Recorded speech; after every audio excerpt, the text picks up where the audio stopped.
All right, looks like the cast is as follows. You, sir, are the plaintiff. Yes, ma'am. This is your son. Yes. Grandson? Yes. How old are you? 15. Is this the grandson in question? Yes, ma'am. You are suing your son for support, retroactive support, for a time when your grandson came to live with you. Yes, Your Honor. Why don't you tell me why he came to live with you? Well, my son and his wife, ex-wife, called my wife and I and told us that they couldn't control Richard anymore and that he was becoming a street person. And he was on drugs and did not go into school. And they decided to get rid of him. They were going to throw him into court, I guess the ward of California till he was 18. They put him in a mental institution in Bellflower, California, and that's where we picked him up at. And my son and daughter-in-law, or ex-daughter-in-law, promised us that they were going to help us to support Richard. And we knew he had a history of drugs. And when did you have this conversation about support? this was about 1st of June or so, because we picked up Richard on the 12th. Of June? Right. Well, tell me what the conversation was about support. Well, that they would both give us $100 a month to help us take care of Richard. I told my son that I couldn't afford to solely pay it. So that's, that I needed his help to help me with Richard. And he agreed, and so did Brenda, or Michelle, as she's well known now. And we went before a notary and we signed papers to that effect. I cannot find my copies. All my files are missing, and I don't know why. You mean copies of papers that say he would pay you $100 a month? Yes. And you're telling me that that was in writing? Yes. Is that true, sir? No, it wasn't. So what happened with Richard when he came to your home? Well, we tried to get him into school because he'd been out of school for over, I guess, 6 months to 7 months. He was flunked in the 7th grade. So I called the governor of Utah and asked them if they could help me to get Richard into some kind of a tutoring program. And I guess through him calling the school in our area and everything, I finally got him a tutor to help him through the summer to get ready for the 8th grade. How long did he live with you? Altogether, 11 months. I had him up until December 25th. What happened in December? Yeah, we met his father and his father's new wife in Caesar's Palace, I believe it was. And we let Richard reacquaint with his father, and we tried to talk to his father into taking him home with him for a week or two. And he did, and then about a week after he had him, or 3 days or 4 days, something like that, he called me back and said, I'm deciding to keep Richard. And how long did he keep him for? Well, he called me back in it's either January or February and told me he couldn't keep Richard in the house. He kept running away. He was starting to ditch school again, if he was in school. I don't think his father put him in school for at least a month or so. And then about a month after that, he called me again and said Richard was a runaway again. He took off in his underwear or his pajamas, I don't know which. And his father was looking for him, but it took him a week to find him. And then he came back to live with you? No, then he went to court, and he was being charged for 2 burglaries and a few other things. My son didn't want him anymore, so he had petitioned the court to make Richard a ward of the court until he was 18. They called me and asked me if I could take Richard back to Utah to save him from being a ward of the state of California. And you did? I did. And how long did you keep him at that point? I had him until October, I believe. My son snuck up and stole him from us. What do you mean he snuck up and stole him? He came up while my wife and I were at where she works. And then I get a call from my daughter saying that Rick had just come up there with a sheriff and took Richard with him.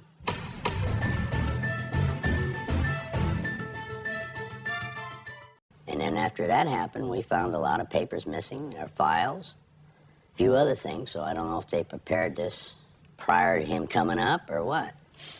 Okay, sir.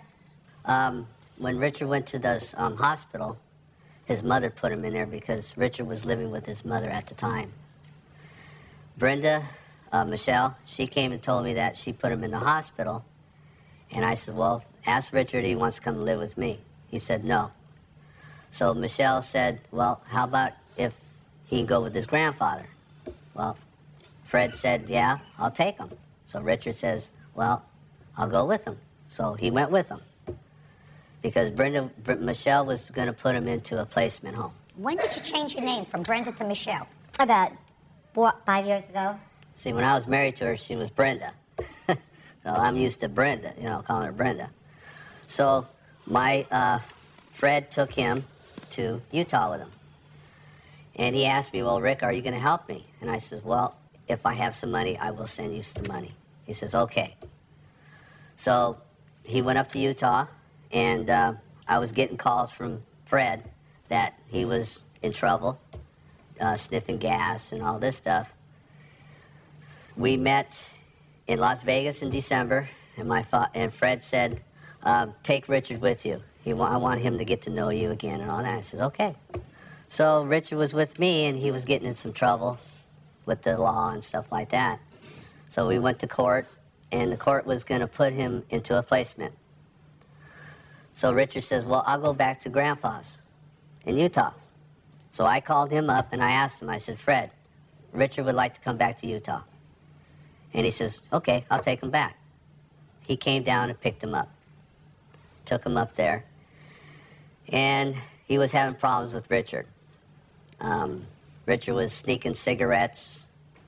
And he asked for the cigarettes back and Richard said no. So he punched him out. Gave him a black eye. And so I called up there and I asked, how's everything with Richard? And he says, well, I just punched him out because he wouldn't give me the cigarettes.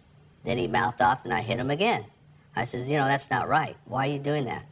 Well, I'm tired of it. Excuse my French. I'm tired of it. And I said, well, try to understand him, you know. Then I called up again. Then he's over medicating him with Zoloft. 150 milligrams a day. And I said, why are you doing that? She says, well, I'm trying to keep him calmed down. And I talked to my girlfriend, my wife, and I said, well, you know what? Let's go up to Utah and pick him up. He's getting abused. Well, just a second. Let's step back a minute. The judge in the court in California permitted your son, instead of going to a juvenile facility, to go to live with your father. Is that correct? Yes. He was released to your father's custody, not to yours. Is that right? Yes. So you had no right to go and pick him up because he was, in fact, released to your father's custody. Right? Right. See, I didn't even read those papers, and I know that. Bird knows that, too, because we've been around the block. Mm-hmm. Except, didn't the court said they allowed him to go up there? Isn't that a different phrase? Allowed? Let me tell you what they did in the state of California. They saved themselves probably $100,000 by not putting him in a facility here at taxpayers' expense. They said, we're going to make it Utah's problem. We'll send him to Utah to live with his grandfather. Let me first discuss with you, sir, your countersuit. I'd like to get that resolved first, which is you're suing for mental anguish for your son. You want $2,000. You don't get a penny. Nothing.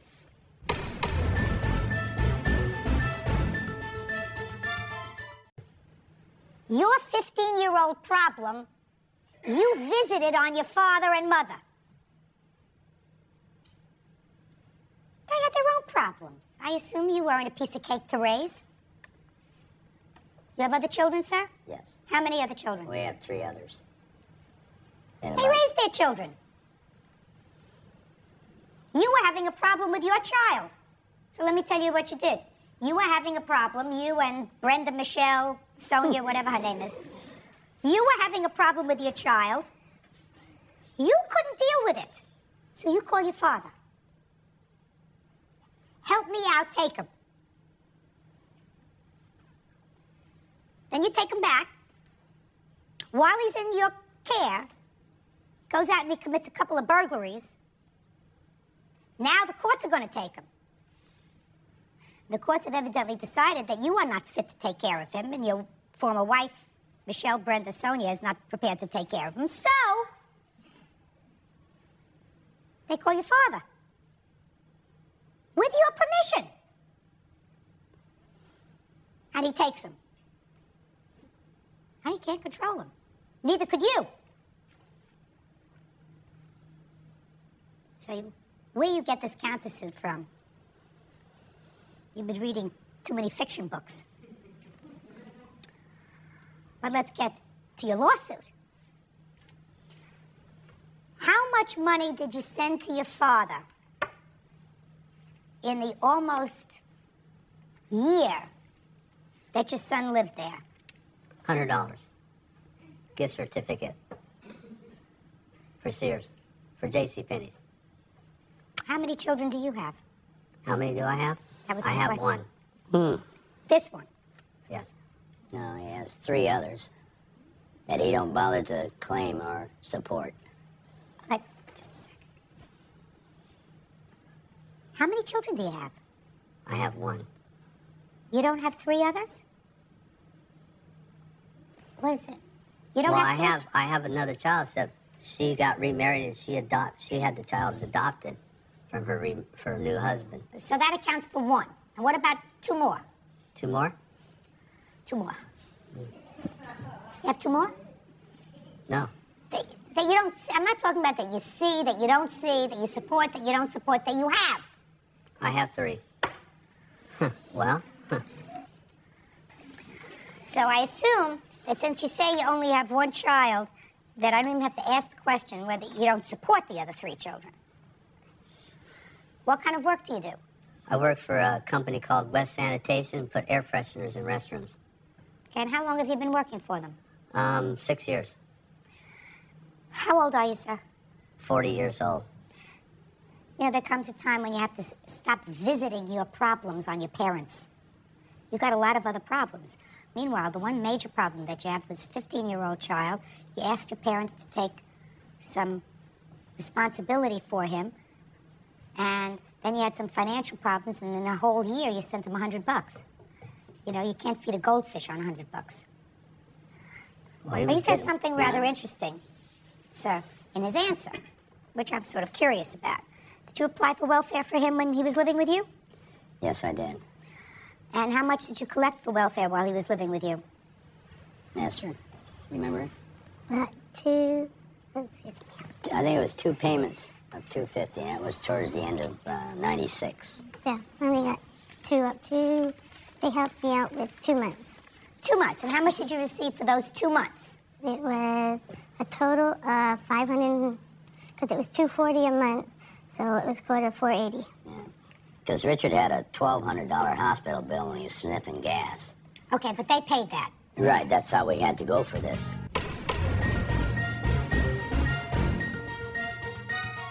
I have a sense that you haven't seen the last of this responsibility. But right now, it's your son's responsibility. You have a lawsuit before me, and I try to keep things simple. You know, the old KISS principle, keep it simple. Your agreement was for $1,100. You got $480. I am not giving you credit, sir, for the $100 gift certificate that you sent to your son for clothes. It's ridiculous. So I'm awarding you $620. What do you want to say?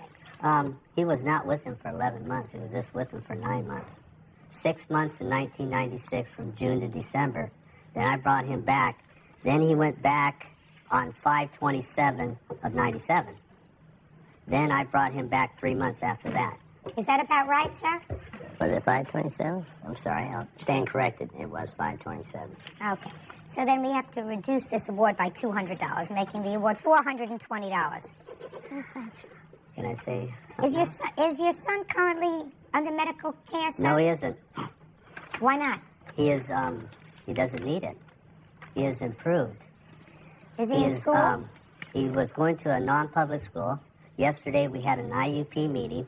He is now going to a public school now. I have letters stating... So he's doing okay? Oh, he's doing 100% better. 100% better. Well, that's very He's good. an A and B student. Good. I have his report card. You doing better? Yes.